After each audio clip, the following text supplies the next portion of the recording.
2.5 ವರ್ಷದ ಕಂದಮ್ಮನಿಂದ ರೋಜಾ ವೃತ. ಮದೀನಾ ಸುಲೇಮಾನ್ ಮುಜಾವರ್ ಭಕ್ತಿ ಮೆಚ್ಚಿದ ನೆಟ್ಟಿಗರು. ರಂಜಾನ್ ತಿಂಗಳೆಂದರೆ ಅದು ಉಪವಾಸ, ಪ್ರಾರ್ಥನೆ ಮತ್ತು ಶಿಸ್ತಿನ ಪವಿತ್ರ ಕಾಲ. ಕಠಿಣವಾದ ರೋಜಾ ವೃತವನ್ನು ದೊಡ್ಡವರೇ ಮಾಡುವುದು ಕಷ್ಟ ಎನ್ನುವ ಕಾಲದಲ್ಲಿ ಇಲ್ಲೊಬ್ಬಳು ಪುಟ್ಟ ಬಾಲಕಿ ಎಲ್ಲರ ಗಮನ ಸೆಳೆದಿದ್ದಾಳೆ. ಕೇವಲ 2.5 ವರ್ಷದ ಬಾಲಕಿ ಮದೀನಾ ಸುಲೇಮಾನ್ ಮುಜಾವರ್ ತನ್ನ ಮೊದಲ ರಂಜಾನ್ ರೋಜವನ್ನು ಆಚರಿಸುವ ಮೂಲಕ ಅಚ್ಚರಿ ಮೂಡಿಸಿದ್ದಾಳೆ.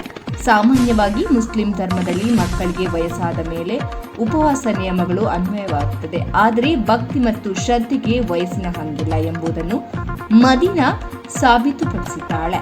ಮನೆಯಲ್ಲಿ ಹಿರಿಯರು ಉಪವಾಸ ಇರುವುದನ್ನು ನೋಡಿ ಪ್ರೇರಿತಳಾದ ಈ ಕಂದಮ್ಮ ತಾನು ರೋಜಾ ಇರುತ್ತೇನೆ ಎಂದು ಹಠ ಹಿಡಿದಿದ್ದಾಳೆ. ಮುಂಜಾನೆ ಸಹರಿ ಮುಗಿಸಿ ದಿನವಿಡೀ ಆಹಾರ ನೀರು ತ್ಯಜಿಸಿ ಸಣ್ಣ ವಯಸ್ಸಿನಲ್ಲಿ ಭಕ್ತಿ ಮೆರೆದಿದ್ದಾಳೆ. ಮಗಳ ಈ ಭಕ್ತಿ ಮತ್ತು ಶ್ರದ್ಧೆಯನ್ನು ಕಂಡು ಪೋಷಕರು ಸುಲೇಮಾನ್ ಮುಜಾವರ ದಂಪತಿಗಳು ಹೆಮ್ಮೆ ಪಟ್ಟಿದ್ದಾರೆ.